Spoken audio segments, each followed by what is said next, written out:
Hello and welcome back to my channel. Today I am sharing the #1 mindset shift that changed everything in my relationships. Shifting from judgment to understanding. So let's get into it. On my journey of learning to understand my children more, I have grown into this one main lifestyle that revolves around the life-changing essence that behavior acts as an important signal, communicating something much deeper. Now here's a side note, I have a parenting with understanding education and I think it goes a little further than that, but that was the best thing that I could translate it to from German into English. So I know a thing or two about what lies behind the behavior of children, and now I'm starting to dive deeper into what lies in the behavior of adults. So with children, there's always an emotion and an emotional need that lies behind their behavior, especially with small children. But what about with adults? What is the driving force behind adult behavior? Why do people act the way they do? Are they just being nasty or disrespectful? The truth is, behavior is an important signal. So before we judge, let's take a deeper dive into what lies behind that behavior. Judging never really led to a healthy solution, but understanding will help lay the foundation for one. So what is the motivation behind adult behavior? Now this is the life-changing formula that changed everything in the dynamics of my relationship. So an interpretation or thought creates my feelings and indicates an emotional deficit, which in turn motivates my behavior or action.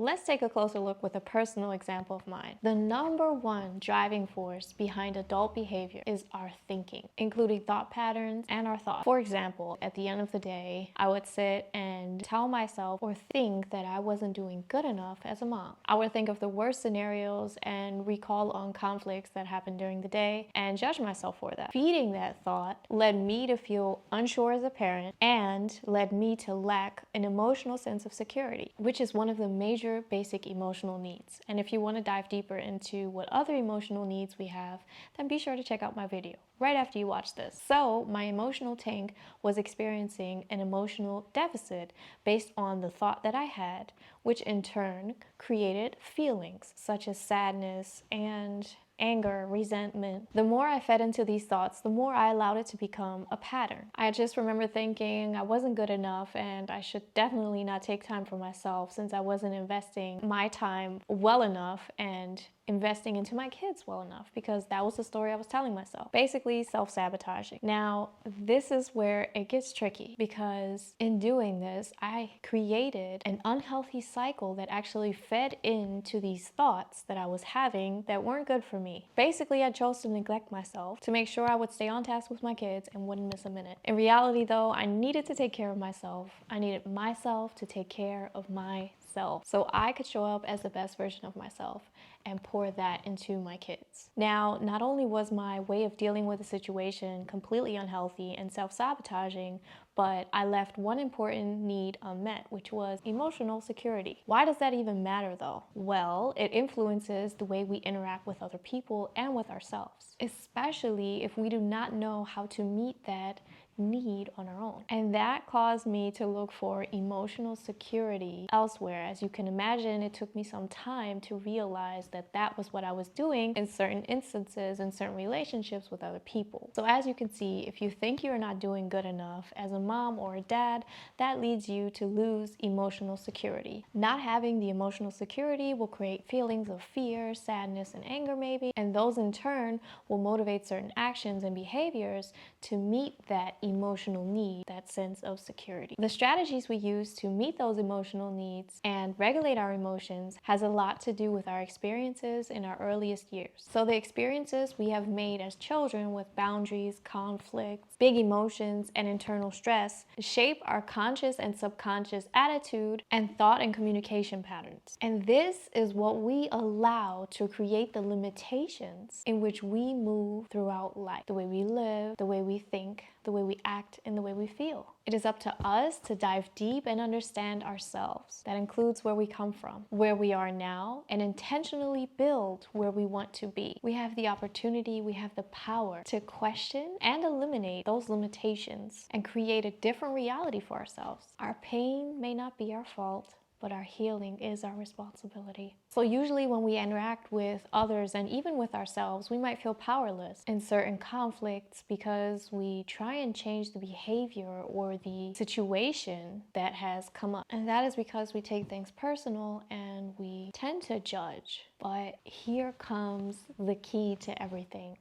Understanding what we can change, understanding where our power lies, is how we can affect the situation, and that we can change the way we think and feel about a situation. This is how we take responsibility for ourselves, for our feelings, how we own our feelings and our well-being and our life. So let's sum up what behavior actually signals. We can conclude that behavior indicates learned patterns of thinking and acting that affects your emotional well-being. Number 2, behavior is the result of coping methods. Number 3, behavior signals unmet emotional needs. Number 4, behavior is the expression of you trying to meet those unmet needs. And number 5, behavior can be an indicator for an emotional state of emergency, meaning there's a lack of connection, lack of emotional security, lack of autonomy, not feeling worthy or heard or seen or even understood. Your behavior can be an indication for what is going on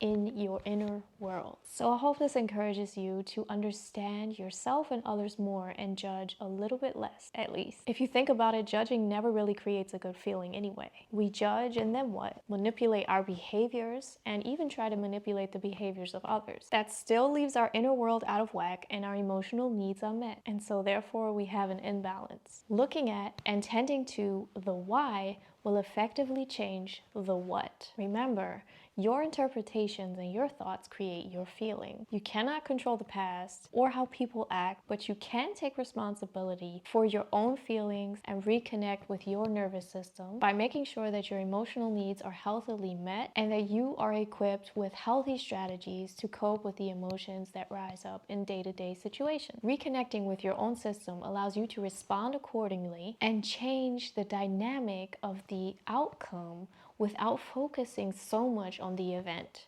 So events plus your response equals the outcome. Understand, meet the needs with healthy strategies, reassess and change the way you think and act, find healthy coping strategies, and judge less. I challenge you to try understanding through this lens and see what happens. What changes? When you are in conflict with someone, try taking a step back. What do you feel? Anger, sadness, happiness, disgust, pain? What emotional need could be in deficit? Connection, security, autonomy? What was your understanding and your interpretation of the situation? And how can you meet your own emotional need? Thank you so much for watching. I am glad that you tuned in. I hope this helps you in your relationships as much as it has helped me reflect and change the things that I can control. Thank you for tuning in. I will catch you in my next video. Bye.